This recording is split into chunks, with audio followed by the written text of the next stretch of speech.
आइए इस सेशन में बात करते हैं कंप्यूटर हार्डवेयर और सॉफ्टवेयर के बारे में। ये एक ओवरव्यू सेशन में पिछली बार दे चुका हूं, लेकिन अब की बार बारी बारी से हर एक पार्ट को अच्छी तरह से समझते हैं। तो सबसे पहले बात करते हैं, कंप्यूटर में दो पार्ट रहते हैं, कंप्यूटर सॉफ्टवेयर और हार्डवेयर। इस सेशन में हम कंप्यूटर हार्डवेयर की बात करने वाले हैं। कंप्यूटर हार्डवेयर वे इक्विपमेंट्स या वे पार्ट्स हैं जिनको आप सॉफ्टवेयर की मदद से चला सकते हैं। यानी कि आप कोई कमांड दें सॉफ्टवेयर के साथ तो वो कंप्यूटर हार्डवेयर के साथ मिलकर आपके उस आदेश को पूरा करता है। जितने भी कंप्यूटर हार्डवेयर होते हैं सबका अपना अपना कार्य रहता है, सभी इलेक्ट्रॉनिक पार्ट हैं। बारी बारी से देखते हैं ये कौन कौन से पार्ट्स हैं। सबसे पहले सबसे important part CPU, central processing unit. CPU computer का एक इंपॉर्टेंट पार्ट होता है। सीपीयू का पूरा नाम सेंट्रल प्रोसेसिंग यूनिट है, जिसे प्रोसेसर या सीपीयू भी कहा जाता है। यह कंप्यूटर का दिमाग भी कहलाता है। आप कोई भी कैलकुलेशंस करना चाहते हैं, कोई भी वर्कआउट करना चाहते हैं, कंप्यूटर में कुछ भी इंस्ट्रक्शन देना चाहते हैं, असल में वो सीपीयू के पास ही जाएगी। सभी इनपुट डिवाइसेस अपनी कमांड सीपीयू के पास भेजती हैं, सीपीयू उन पे प्रोसेस करता है और फाइनली सीपीयू उन्हें आगे आउटपुट डिवाइसेस पे भेजता है। यहां मैंने सबसे पहले नंबर पे कैबिनेट का फोटो लगाया है। ये जो प्लास्टिक केसिंग आप देखते हैं इसे कैबिनेट कहते हैं। मोस्टली हम नॉर्मल बातचीत में इसे ही सीपीयू कह देते हैं, पर एग्जैक्टली सीपीयू एक चिप है जो आपके कंप्यूटर के अंदर लगी हुई है और वो सीपीयू कुछ इस तरह का दिखाई देता है। मुख्यतः बहुत सारी कंपनियां इसे बनाती हैं, इंटेल या एएमडी, बहुत सारी कंपनियां इसे बनाती हैं और ये जो सीपीयूज रहते हैं मुख्यतः कंप्यूटर के सभी कार्यों को कंट्रोल करने का काम करते हैं। अगर हम बात करें सीपीयू तक अपनी कमांड पहुंचाने की तो उसके लिए हमें इनपुट डिवाइसेस का इस्तेमाल करना पड़ता है। इनपुट डिवाइसेस के साथ आप अपनी बात को कंप्यूटर तक पहुंचा सकते हैं। इसके लिए हम काफ़ी सारी डिवाइसेस को प्रयोग कर सकते हैं, जिसमें सबसे पहले डिवाइस है कीबोर्ड। कीबोर्ड एक इनपुट डिवाइस है जिसमें अल्फ़ाबेटिकल कीज रहती हैं, न्यूमेरिक कीज रहती हैं, सिंबल्स रहते हैं, एरो कीज रहती हैं, फंक्शन कीज रहती हैं, स्पेशल कीज रहती हैं, बहुत सारी कीज रहती हैं और इन कीज की सहायता से हम कमांड कुछ भी टाइप करें तो वो कंप्यूटर तक पहुंचा सकते हैं। कंप्यूटर उस कमांड को समझता है और फिर उस कमांड के अकॉर्डिंग कार्य करता है। यहाँ मैंने कुछ कीबोर्ड्स के एग्जाम्पल लिए हैं। यहाँ यदि आप देखें तो आपके पास वायरलेस और वायर बेस्ड दो तरह के कीबोर्ड अवेलेबल रहते हैं। इसके पश्चात अगली जो इनपुट डिवाइस है वो माउस है। माउस तीन तरह का माउस आता है, मैकेनिकल, कॉर्डलेस और ऑप्टिकल। माउस में मुख्यतः तीन बटन रहते हैं, लेफ्ट बटन, राइट बटन और स्क्रॉल बटन।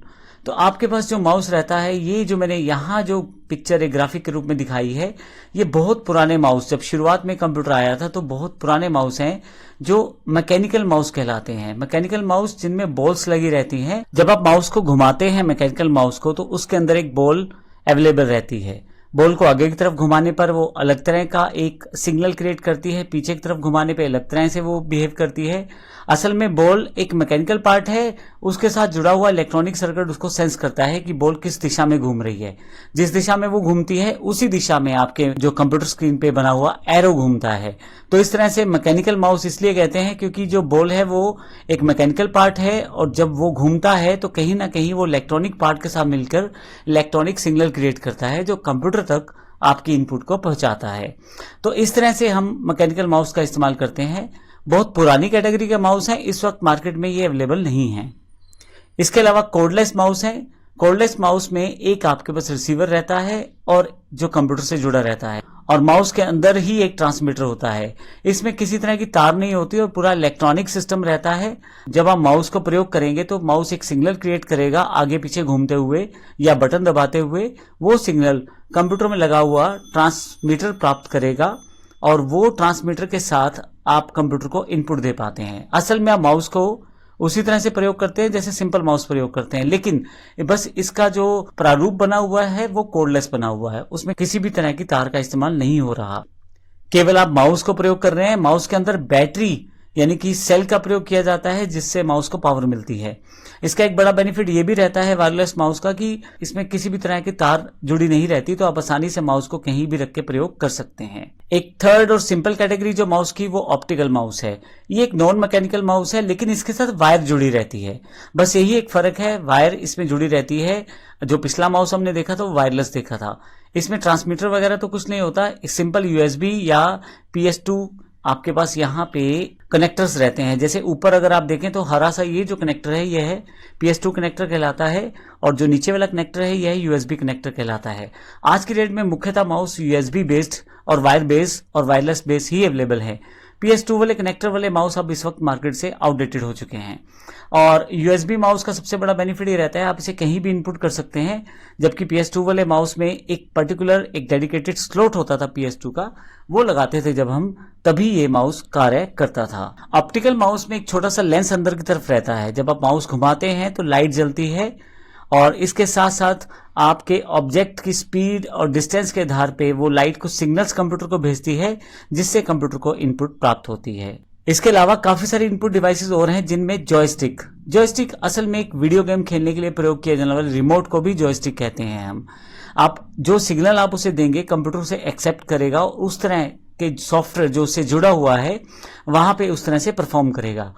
इसी तरह से एक स्कैनर इनपुट डिवाइस है। जब आप कंप्यूटर में किसी पेज को या किसी रिटर्न मटेरियल को या किसी शेप को स्कैन कर दें तो उसका एक इमेज बनकर कंप्यूटर में आ जाता है, और इसके लिए कोई इन्फॉर्मेशन टाइप नहीं करनी पड़ती बल्कि स्कैन करना पड़ता है। आजकल ऐसे एडवांस सॉफ्टवेयर्स हैं, अगर आप किसी बनी बनाई या पहले से प्रिंटेड बुक को रखें या पेज को रखें तो उस पर जो लिखा हुआ है वो टेक्सचुअल मोड में कन्वर्ट होकर आपके MS वर्ड की फाइल तक में आ जाएगा। इस तरह के सॉफ्टवेयर अवेलेबल हैं।